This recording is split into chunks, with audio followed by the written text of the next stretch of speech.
Oh, how I wish to unravel this profound mystery for you, to paint a portrait of the intricate details that weave this intricate tapestry. MECFS, a confluence of challenges where physical and emotional realms intertwine, is the invisible cloak that shrouds my world. Its grip is relentless, weaving a tapestry of symptoms that leave me wrestling with fatigue that knows no bounds. Yet it is this very struggle that forges resilience and courage within as I navigate the uncharted waters of each passing day. In the crucible of comprehension, I have come to understand the intricate spectrum of symptoms that dance upon the canvas of my life.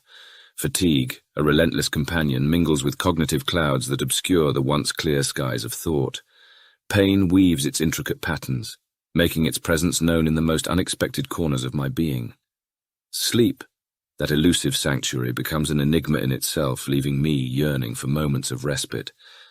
But, dear friend, amidst this labyrinth there lies a glimmer of hope, for knowledge is the key that unlocks the doors to resilience. By understanding the intricacies of MECFS, I have found solace in the knowledge that I am not alone. There are others on this journey, fellow travelers navigating their own uncharted paths, and together we find strength in unity.